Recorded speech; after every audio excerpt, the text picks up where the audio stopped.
All right, so welcome to this lecture. And this lecture, we're going to continue the series on genetics.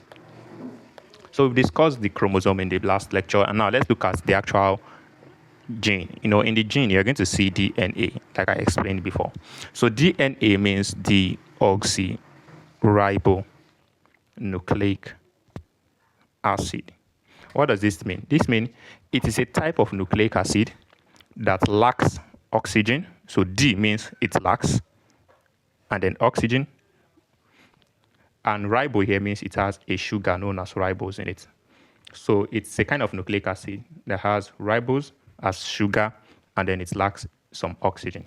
While RNA is ribonucleic acid. That means it's a nucleic acid that has a ribose sugar, but this one has its own oxygen, so it doesn't lack it.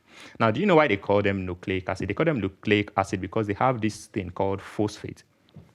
And phosphate is negatively charged, and from chemistry, negatively charged particles, they are ready to actually accept those electrons. So this phosphate usually acts as an acid. So this phosphate is what makes them to call the DNA a nucleic acid, because it has this phosphate backbone. So basically the DNA, just in case you want to know, it has three components. That is the acid part, that is the nucleus. So we call that as nucleic acid. That is made up of phosphates. And then it also has the ribose, that is a sugar, so we just call that as ribo. And then it lacks oxygen, so we say deoxy. So altogether, deoxyribonucleic acid. Then RNA, just two components. It's a nucleic acid, it has those phosphates, that's PO42 minus, and then it has a ribose sugar, but it has its complete oxygen, so ribonucleic acid. Now, for your exams, they might want to test you what exactly are the things that actually attach to this phosphate, because those things are actually important. Now, we call them bases. These bases, they are the things that hold on to this phosphate. All right, they are the things that actually hold on to that acid. All right, like we said, it's a nucleic acid. For that acid to be stable in the nucleus, it needs a base. So these bases, they hold on to that acid, to that PO42 minus. Okay, and it's important for you to know the bases. Now, for DNA, the bases you find in DNA, they include adenine, then guanine, then cytosine, then thymine. So generally, the way the configuration goes is that we call it ATGC. Adenine binds to thymine, guanine binds to cytosine. That is how the sequence goes. So if you kind of like draw a DNA, you will actually see, if I can create, let's try to create a picture of a DNA. The phosphate is going to be like this.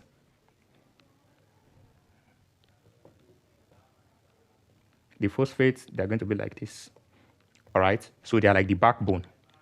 All right, then attached to that phosphate, you are going to see these bases called adenine, guanine, cytosine, and thymine. You're going to see them attached to the phosphate. Like I said, they hold on to that acid. That's why we call them bases. So you see them attached to it like this. All right, so you see them attached.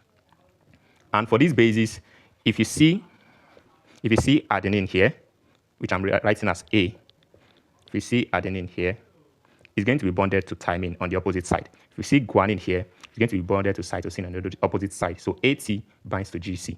All right, if you have thymine here, it's going to be bonded to adenine on the opposite side. If you have cytosine here, it's going to be bonded to guanine at the opposite side. So it goes ATGC, or it can go TACG, like that. But the point is that adenine always goes with thymine, and guanine always goes with cytosine. And then last part of it, the ribose that is in them, it doesn't have oxygen. All right, it lacks some oxygen that is in the DNA. And that is what is important for you to form this fine structure that you can see, that is coiled up like that. So then for RNA is not really arranged like this. It's just one single strand. So you see the phosphate will be straight like this, and then you see the bases lining up on it, and it's just one single line. So of course, they're going to bind. You can see another far one like this.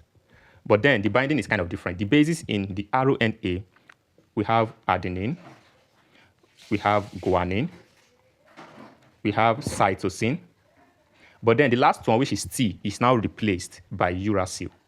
It is replaced by uracil. So in RNA, it is going to be AUGC or AUCG, anyone. All right, it's not AT again, it's AU because the T has been replaced by uracil in the RNA. So this is exactly what you just need to know about the DNA for your exams. They are not going to test you more than this at this level. Now, moving on from here,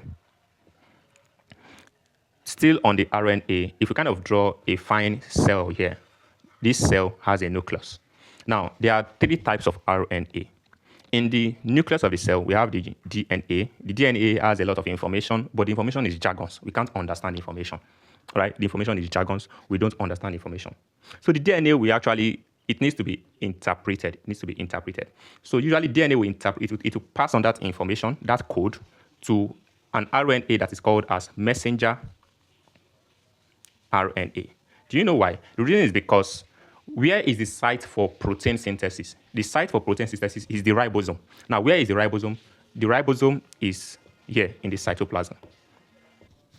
So if the DNA is going to pass an information to produce a protein, the information needs to somehow move from the nucleus to the cytoplasm to the ribosome so that the protein can be produced.